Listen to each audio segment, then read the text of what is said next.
Hello guys, welcome to another video in my channel. अभी हम जिस मैच के बारे में बात करने वाले हैं वो है रात को होने जाने वाला वाइटलिटी ब्लास्ट का मैच, जो कि होने जा रहा है एसेक्स और हैम्पशायर के बीच में। तो ये मैच जो होने जा रहा है काउंटी ग्राउंड चेम्सफोर्ड में, जो कि एसेक्स का घर है। अगर आपने पिछले सीजन से फॉलो करके रखे होंगे तो आपको पता होगा कि इस ग्राउंड की मैचेस और इस टीम के मैचेस हम बहुत ज़्यादा कवर करते हैं। एसेक्स का लास्ट मैच जो था कल, जो ससेक्स के अगेंस्ट में था, वो मैच हमने कवर करा था, जहाँ पे एसेक्स ने जीत हासिल करके रखी हुई थी। मैंने बताया ही हुआ था कि वो पूरा मैच ही डिपेंड करेगा कि आप ऑलराउंडर सेक्शन से किन प्लेयर्स को ले रहे हो उसके ऊपर।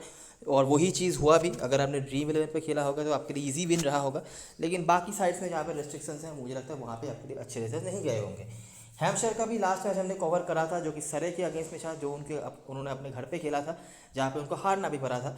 वो मैच भी हमारे लिए बहुत ही बढ़िया गया था, हमारे सारे प्रेडिक्शंस भी वहाँ पे बिल्कुल सही गए थे, और आई होप वो मैच आपके लिए अच्छा गया होगा। तो दोनों टीमों के क्योंकि मैचेस हमने कवर करके रखे हैं, तो दोनों ही टीमों के बारे में थोड़ा बहुत आइडिया तो आपको होगा ही। हैम्पशायर पिछले सीजन की चैंपियन है। एसेक्स स्पिन हेल्पिंग कंडीशंस में थोड़ा बहुत बेहतर करती भी है। कल भी आपने देखा, जहाँ पे स्पिनर्स चलने लग गए उन्होंने धावा बोल दिया। साइमन हार्मर, मैट क्रिशली, वो तो भला हो, आरन निज्जर को वो खिला नहीं रहे, उनके पास 3 फ्रंटलाइन स्पिनर्स है। डैन लॉरेंस ने भी विकेट निकाल दिया। तो ये इनकी स्ट्रेंथ होती है, जहाँ पे स्पिनर्स चलते हैं वहाँ पे एसेक्स चलती है। और रिसेंटली इनके कुछ यंगस्टर्स बैटिंग भी अच्छा कर रहे हैं, जैसे कि फिरोज खुशी हो गए, रॉबिन दास। लास्ट दोनों ही मैचेस में इन्होंने काफ़ी अच्छा बल्लेबाजी करा। और रॉबिन दास तो कल के मैच में डिपेंडेबल बल्लेबाजी भी उन्होंने करी, हिटिंग भी करा था। पहले मैच पर 69 बनाया था तेज तरार, 3 नंबर पर बैटिंग आकर। कल के मैच में 5-6 पे बैटिंग आकर भी उन्होंने बहुत बढ़िया बल्लेबाजी करी। तो काफ़ी मैच्योरिटी दिखाई है उन्होंने, और फिरोज खुशी ने दोनों ही मैच में स्टार्ट लिया। ये चीज़ पिछले सीजनों में काफ़ी मिस कर रही थी एसएस की टीम, कि यंगस्टर्स का या डोमेस्टिक प्लेयर्स का परफॉर्मेंस जो अभी उनकी तरफ से आ रहा है।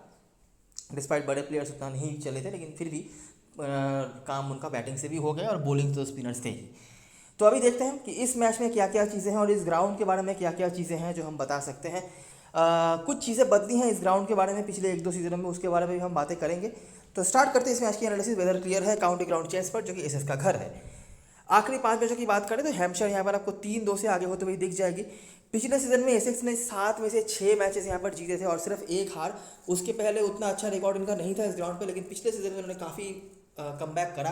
और जैसे मैंने बताया हुआ था कि इनके कुछ नए प्लेयर्स के इंक्लूजन के बाद इनका परफॉर्मेंस अच्छा हुआ भी है, जिनमें से रॉसिंगटन, डैनियल सैम्स, बैट क्रिशली, ऐसे कुछ प्लेयर्स रहे हैं जिनका परफॉर्मेंस काफ़ी अच्छा रहा है इनके टीम में जुड़ने के बाद। अभी देखते हैं, जब ये दोनों टीमें आमने सामने हुई हैं आखिरी 5 मैचेस में, तो क्या क्या चीज़ है जो अपने को देखने मिल रहा है। हम स्टार्ट करते हैं 2020 के साउथम्पटन वाले मैच में। साउथम्पटन मतलब हैम्पशायर का घर होता है। एसेक्स ने यहाँ पर बना था 168, जो काफ़ी डिसेंट स्कोर है।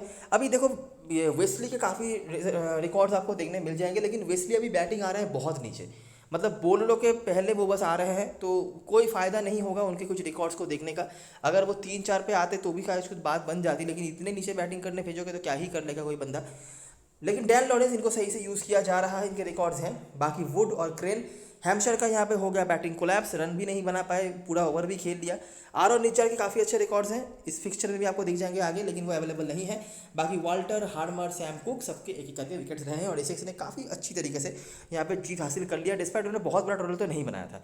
तो यहाँ से वेस्ली लॉरेंस थे। वेस्ली का तो अभी यूज़ बहुत बुरा हो रहा है, नहीं तो रिकॉर्ड अच्छे से। बाकी लॉरेंस और बाकी बॉलरों में से उतना कोई डोमिनेटिंग कोई नहीं था। अगला मैच चेम्सफोर्ड में हुआ। हैम्पशायर ने बैटिंग यहाँ पे भी बहुत बढ़िया नहीं करी थी, 155 था। वेदरली के स्कोर से, विंस और फुलर के स्टार्ट से, बॉलरों में से सैम कुक और हार्मर आपको रिपीट होते हुए दिख रहे हैं।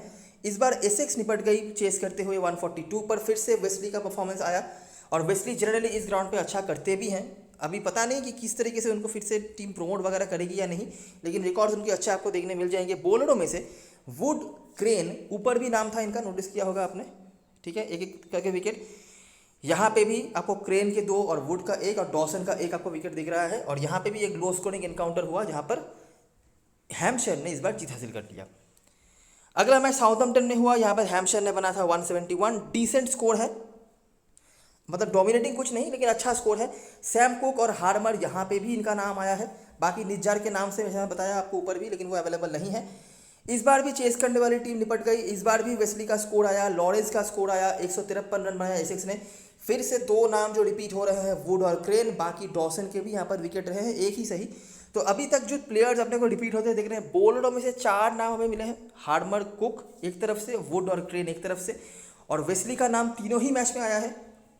बार बार मैं बोल रहा हूँ, ये जो रन्स है 4-5 नंबर तक बैटिंग उनको मिल जाती थी, अभी बहुत नीचे बैटिंग आ रही है, लेकिन रिकॉर्ड्स हैं। बाकी लॉरेंस की परफॉर्मेंस है विंस के साथ। अगला मैच और दूसरा मैच जो चेम्सफोर्ड में हुआ, पिछले सीजन का पहला मैच भी था ये, हैम्पशायर की बैटिंग उसी रेंज में हुई, ठीक है। अब ऐसा कुछ चेंज नहीं था पिछले तीनों मैचेस से। मैकडरमॉट के स्टार्ट से, वेदरली के स्टार्ट से, वाइटली, फुलर ने भी कुछ स्कोर्स बनाए थे।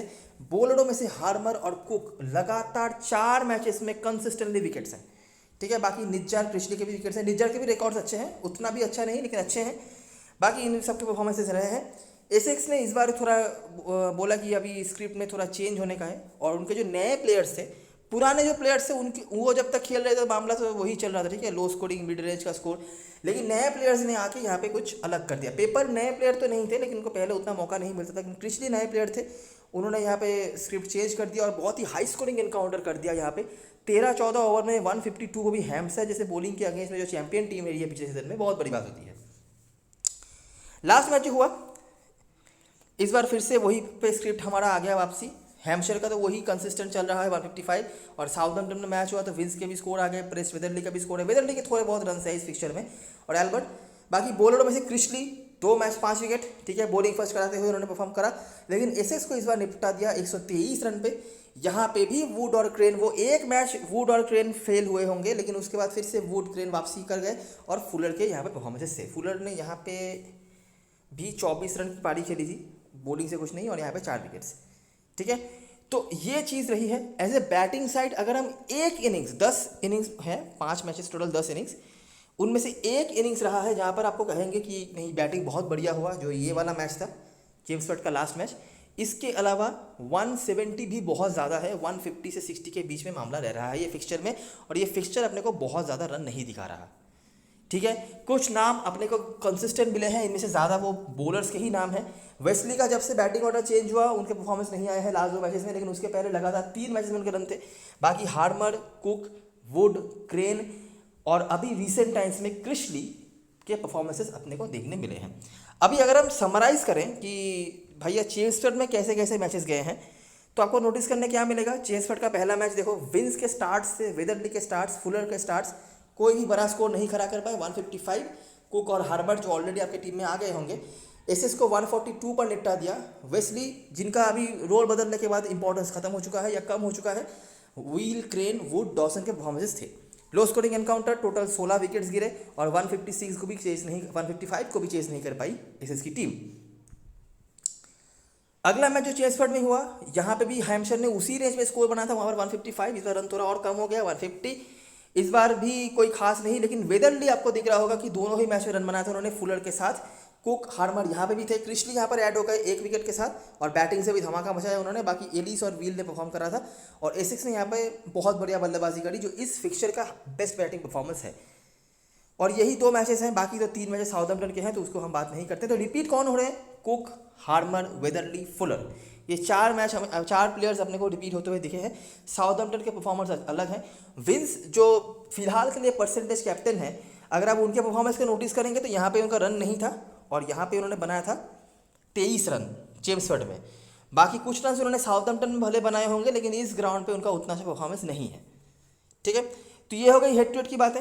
आई होप आपने सही से देख लिया होगा। साउथहैम्पटन के मैचेस को भी देख लेना, लेकिन मैं फोकस पे इसीलिए रख रहा हूँ ये ग्राउंड के मैचेस, क्योंकि आज का मैच इसी ग्राउंड पे होने जा रहा है। अच्छा, अभी हम बात करेंगे ग्राउंड के बारे में। हेड टू हेड में जो प्लेयर्स आपको दिख जाएंगे उनमें से डैन लॉरेंस है, इन्होंने ज़्यादा मैचेस तक खेले नहीं है, लेकिन जब भी खेला है इनका परफॉर्मेंस आया है, आपने ऊपर देखा होगा। और टॉम वेस्ली का भी था, लेकिन वही है कि रोल बदलने के बाद इनके परफॉर्मेंस भी बदल गए हैं, अभी तो हालात भी बदल गए हैं, और रोल भी, मतलब बैटिंग भी ढंग से नहीं मिल रही उनको।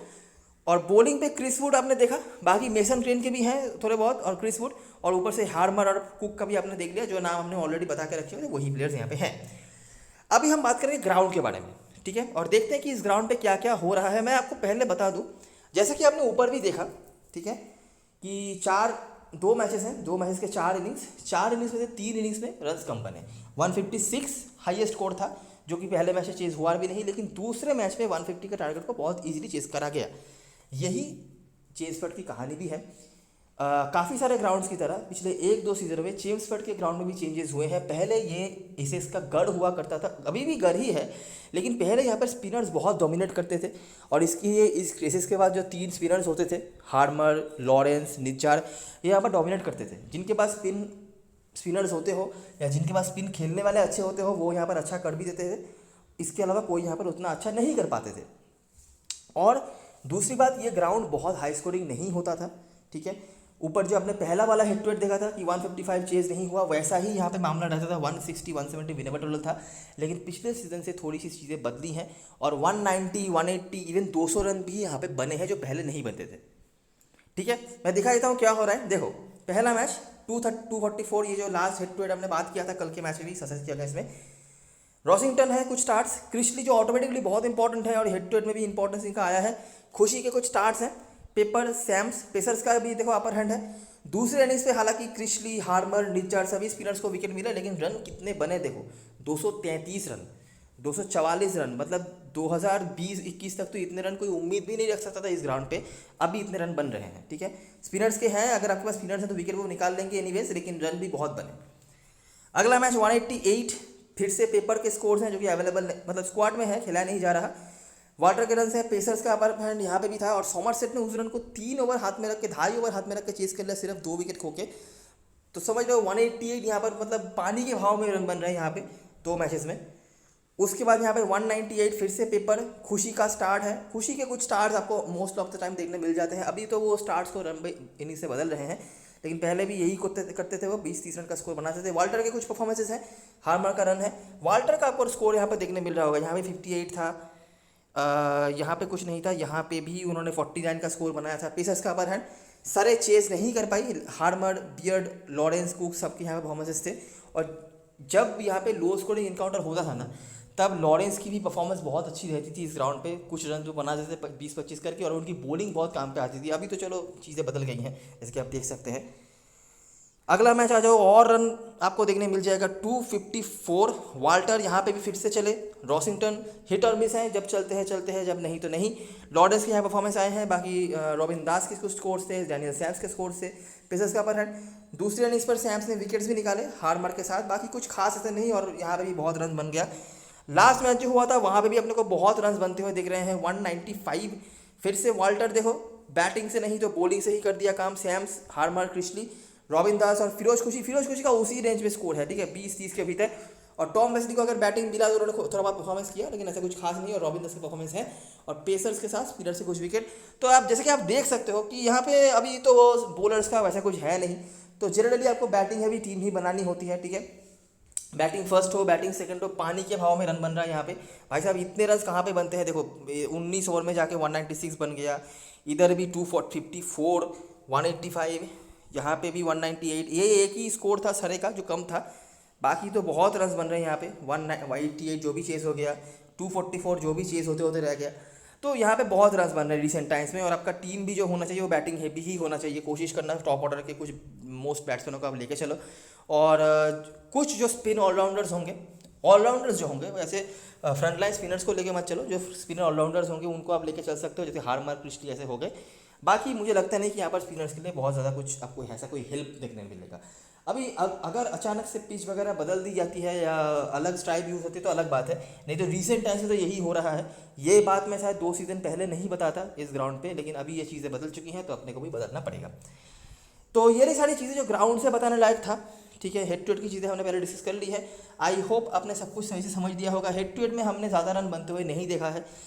आखिरी मैच लेकिन जो हुआ था, आखिरी मैच का आखिरी इनिंग्स जो इस ग्राउंड पे हुआ था, वहाँ से हमने रन बनता हुआ देखा है। वही एक लौता इनिंग्स भी था वैसे जहाँ पे रन बने हैं, तो इससे तो हमें ये आइडिया लग ही रहा है कि ये ग्राउंड हमें रन बनता हुआ दिख रहा है।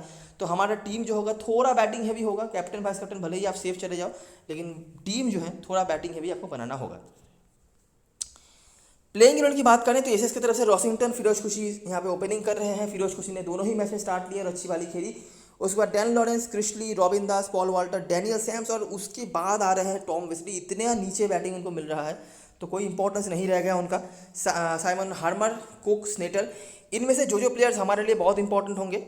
रॉसिंगटन को कीपर सेशन मैं कहूँगा लेके चलो, अगर आप बैटिंग हैवी टीम बनाना चाहते हो, इनको छोड़ने का कोई मतलब नहीं है। ये अगर चल गए तो बहुत लंबा खींच सकते हैं। फिरोज खुशी डिपेंडेबिलिटी ज़्यादा दिखा रहे हैं, ठीक है, 20-30 का स्कोर है। लेड ऑरेंज मस्ट हैव है, ठीक है, इनकी बॉलिंग काम पे आती है। अभी भी यहाँ पे क्रिशली मस्ट हैव है। पॉल वाल्टर भी बैटिंग फर्स्ट में बहुत इंपॉर्टेंट है और उनकी बॉलिंग भी काम पे आई थी लास्ट में वैसे तो, लेकिन बैटिंग फर्स्ट में डेफिनेटली लेना है इनको।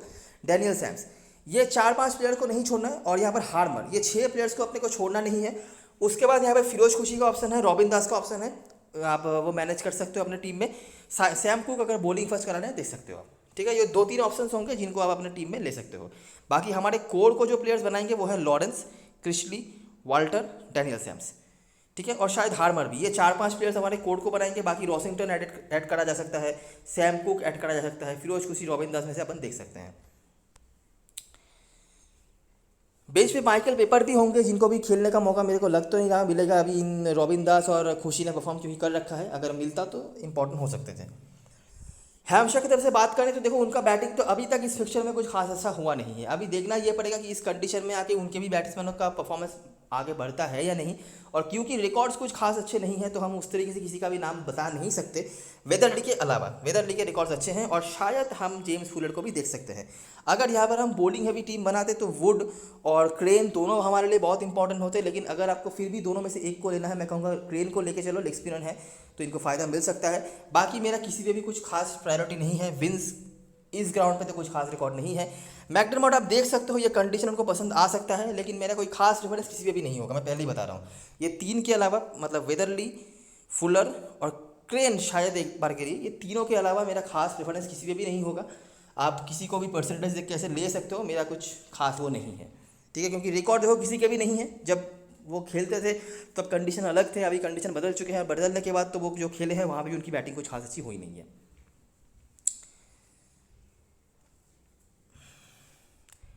कैप्टन पर्सन चॉइस की बात करें तो सैम्स, क्रिसली के आसपास लोग जा सकते हैं एसएस की तरफ से। फिलहाल तो परसेंटेज कैप्टन विंस है, लेकिन मैं शायद विंस को कैप्टन भास्कर बनाने का सजेशन नहीं दूँ। टीम में आप फिर भी रख सकते हो उनको।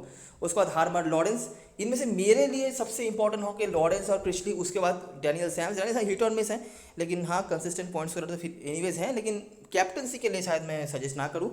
उसके बाद खुशी, दास दोनों ही अच्छा कर रहे हैं। वेस्ली के रिकॉर्ड्स बहुत अच्छे हैं। बड़ी लीग में एक आध टीम खेल रहे हो, कहीं पे आप एसेक्स का बैटिंग क्लास इमेजिन कर रहे हो, वहाँ पे आप ले सकते हो वेस्ली को, लेकिन अभी तो इनका रोल बदल चुका है, उनको लेने का कोई मतलब मेरे को दिखना नहीं स्मॉल लीग में।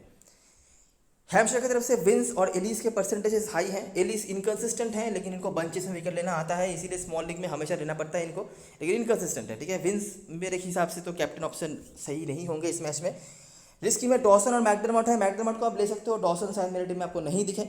बाकी बहुत रिस्क लेना है तो क्रेन और वुड में से एक को ले लेना, ठीक है। क्रेन सजेस्टेड होगा क्योंकि वो लेग स्पिनर है और फुलर परफॉर्मेंसेज अच्छे रहे हैं बैटिंग से जब भी मौका मिला है।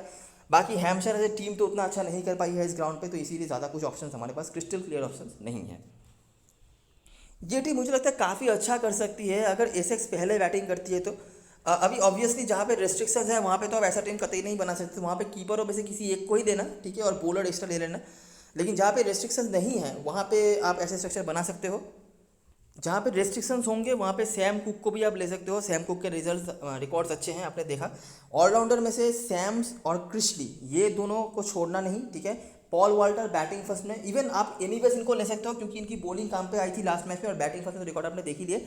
हार्मर जनरली इस ग्राउंड पे इफेक्टिव होते हैं, इनके हिट टू रिकॉर्ड भी अच्छे हैं, इसीलिए मैंने छोड़ने का सजेशन नहीं लिया, सजेशन दे नहीं दे रहा हूँ इनको, ठीक है। तो ये है वेदरली को मैंने क्यों लिया है आप समझ सकते हैं, रिकॉर्ड्स इनके अच्छे हैं। विंस तो बेहतर ही हैं। रॉबिन दास बेहतर कर रहे हैं, थोड़ा नीचे ज़रूर बैटिंग आ रहे हैं लेकिन बेहतर कर रहे हैं। अभी एक चीज़ में समझा देता हूँ, सुनो, ये तो चीज़ें हो गई उस हिसाब से कि रीसेंट टाइम्स में इस ग्राउंड पे मैचेस कैसे हो रहे हैं। बड़ी लीग खेल रहे हो, अगर 11 टीम्स आप बना रहे हो, 3-4 टीमें ना इस हिसाब से बना के रखना जहाँ पे मैच थोड़े फंसेंगे, स्पिनर्स का दबदबा होगा और लो स्कोरिंग इनकाउंटर होगा, जैसे कि आपने हिट टू हिट में देखा है रिकॉर्ड्स में, ठीक है। और लेकिन रीसेंट टाइम्स के जो मैचेस हैं उस हिसाब से स्मॉल लीग और मोस्ट टीम्स, अगर आप ग्रैंड लीग खेल रहे हो तो मोस्ट टीम्स उस हिसाब से बनाना। कुछ टीमें बड़ी लीग में इस कंडीशन में बनाना जहाँ पे मैच फंस सकते हैं और स्पिनर्स का रोल ज़्यादा आ सकता है, ठीक है। यहाँ पे भी आप नोटिस करेंगे कि मैंने 3 स्पिनर्स रखा है। वैसे तो सिर्फ डॉसन है जिनके मैंने रिकॉर्ड उतने अच्छे नहीं है, ऑलराउंडर में भी है तो मैं नहीं ले पाया, लेकिन बाकी मैंने 3 स्पिनर्स को रख लिया है जहाँ पे मेरे को लेने का ऑप्शन आया। और यहाँ पे बॉलर सेक्शन में जहाँ पे रेस्ट्रिक्शंस है वहाँ पे सैम कुक को ले लेना, ठीक है।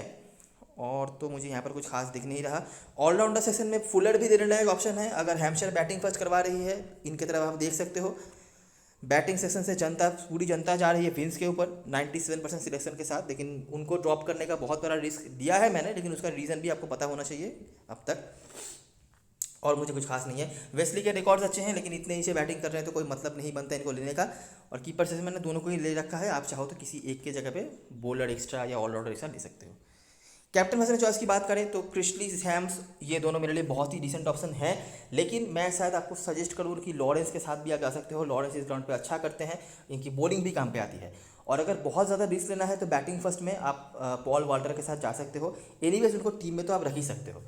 हैम्पशायर की तरफ से कोई भी उस तरीके से बताने लायक नहीं है, कोई परफॉर्म ज़रूर कर सकता है आज के मैच में, लेकिन ना तो उनके इंडिविजुअल रिकॉर्ड्स उतने अच्छे हैं, दो बॉलर्स हैं खाली, वुड और क्रेन, लेकिन कैप्टन वाइस कैप्टन बनाने लायक नहीं है। और ना ही ये नए कंडीशन के इस ग्राउंड पे हैम्पशायर ने कोई मैच खेला है जहाँ पर उनका कोई पॉजिटिव परफॉर्मर निकला होगा, ठीक है, इसीलिए हम कुछ बता नहीं सकते। तो ये रही सारी चीज़ें, और सारी एनालिसिस अगर आपको वीडियो पसंद आई हो तो लाइक ज़रूर करना, सब्सक्राइब करना चैनल को, टेलीग्राम चैनल पे ज़रूर ज्वाइन हो जाना, क्योंकि लास्ट मोमेंट पे सारी अपडेट्स वगैरह वही बनने वाली है। तब तक के लिए best luck for this match and goodbye for now.